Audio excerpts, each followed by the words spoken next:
이렇게 시간이 안 가는지 정말 버스 안에서 고인 이불 속에서 고인은 언제나 너에게 고인. Bagaimana pendapat Anda sebagai calon seorang guru melihat potret gambar di samping? Saya sebagai seorang guru melihat peserta didik memakai pakaian yang kotor, kucil, tidak rapi dan berantakan ke sekolah. Saya akan mencoba mendekati dan bertanya apa kendala atau masalah mereka, berbicara secara pribadi kepada peserta didik, memahami dan mencari solusinya bersama.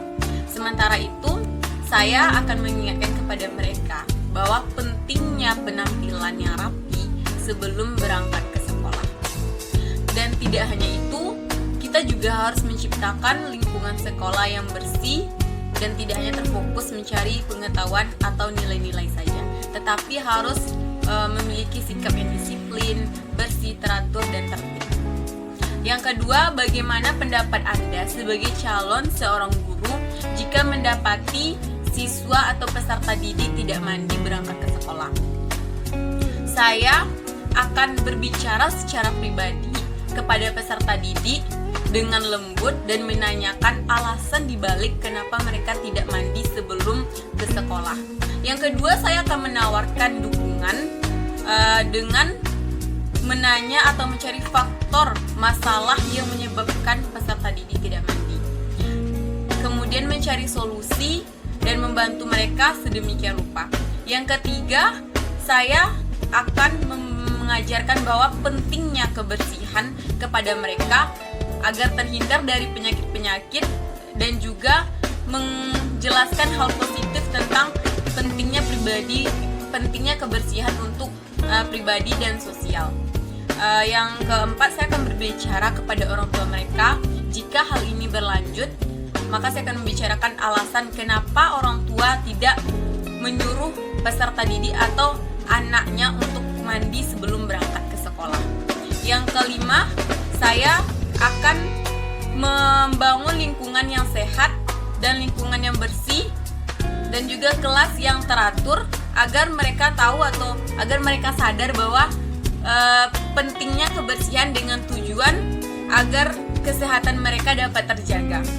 Bagaimana jika Anda menjadi seorang guru SDMI dan mengajar mata pelajaran Penjaskes? Bagaimana harapan Anda?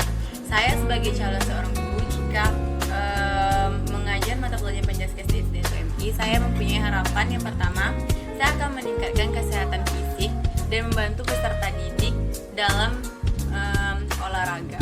Yang kedua, saya akan mengajarkan keterampilan dasar olahraga.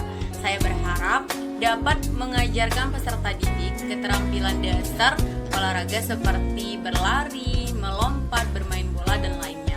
Yang ketiga, saya akan mendorong gaya hidup aktif, yang dimana di sana saya akan memotivasi peserta didik agar mempunyai gaya hidup aktif dan menyukai pelajaran Penjaskes. Yang keempat, saya akan mengadakan fokus pada kerjasama dan fair play. Di sini saya akan menekankan pentingnya sportivitas dalam olahraga. Di sana saya akan mengajar peserta didik bagaimana cara bermain yang baik dan menghargai lawan. Yang kelima, saya akan membangun kepercayaan diri. Saya berharap dapat membantu peserta didik melalui pencapaian dalam aktivitas fisik, sehingga mereka lebih yakin dalam diri mereka sendiri.